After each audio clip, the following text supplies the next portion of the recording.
Olá, concursando! Hoje o Vescom TV vai entrevistar Emerson Douglas, que é auditor do TCU e já foi servidor do Senado Federal. Como vai, professor? Olá, tudo bem? Professor, um prazer tê-lo aqui no Vescom TV. Prazer é todo meu e esperamos colaborar de alguma forma aí nessa jornada que vai ser árdua, mas vai dar certo. Professor, quais são as atribuições desempenhadas pelo técnico, policial e o analista legislativo? Olha, vamos começar pelo analista legislativo. As duas áreas que possuem mais vagas são a área de analista de processo legislativo e analista de administração. Quais são as diferenças entre elas? O analista de processo legislativo, ele vai trabalhar mais voltado para a área fim do Senado Federal, para o processo legislativo. Então ele vai apoiar comissões, pode trabalhar apoiando os senadores no trabalho no plenário, pode ser lotado na própria mesa diretora, enfim, mais perto da ação legiferante, do processo de produzir leis, de produzir normas para o país.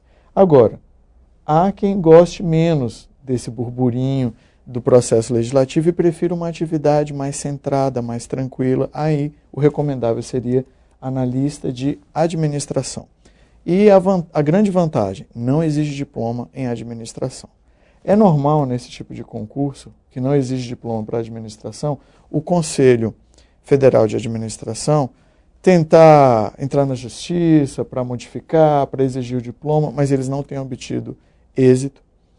Então a tendência é que realmente a gente continue com o analista de administração aberto para qualquer profissional de nível superior. E no caso do técnico legislativo?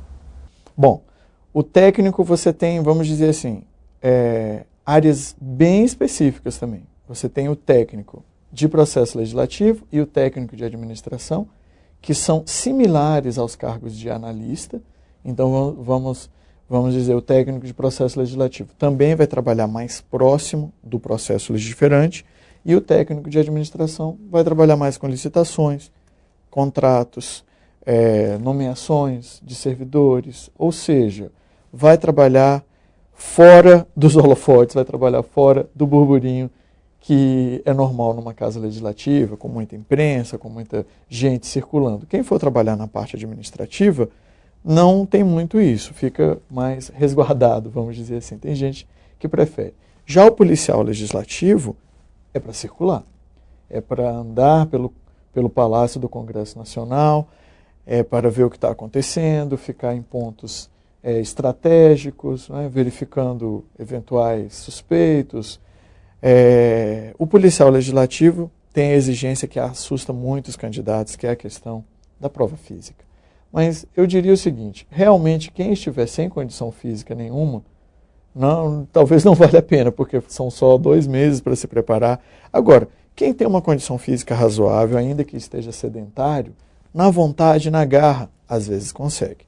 Eu passei por uma experiência semelhante, que eu fui chamado para uma prova prática, deixa eu ver qual, da Agência Brasileira de Inteligência, da ABIN, e eu estava totalmente sedentário à época, estava acima do peso, e tinha que nadar, correr, e eu consegui nadar e correr, mesmo estando sedentário, com muita vontade, com muita garra. Eu acredito que quem não estiver muito fora de forma, dá para arriscar. Policial legislativo é uma excelente carreira também lá no Senado.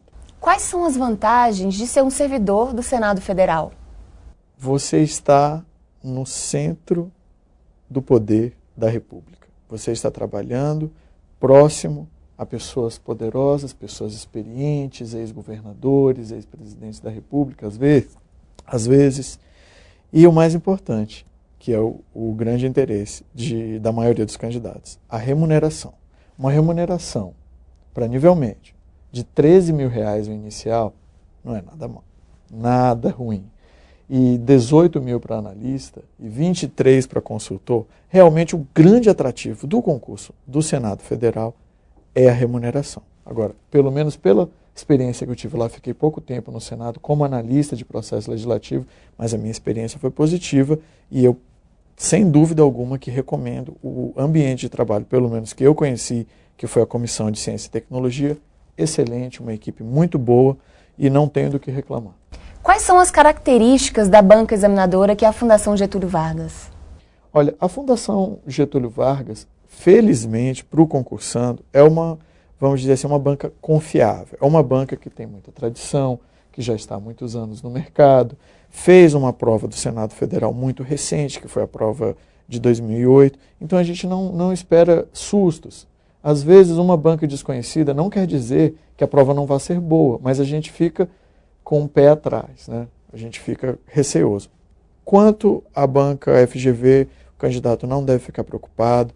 Questões de múltipla escolha, tradicionais, normalmente letra seca, em algumas áreas, questões mais elaboradas que exigem um pouco, além da letra seca da lei, do texto seco, que a gente chama, exigem um pouco mais de compreensão, de raciocínio, mas, em geral, não espero dificuldade para o candidato que estiver bem preparado, não vai ter grandes dificuldades quanto à prova, não. Professor, a gente sabe que o português tem reprovado muitos candidatos nos certames públicos.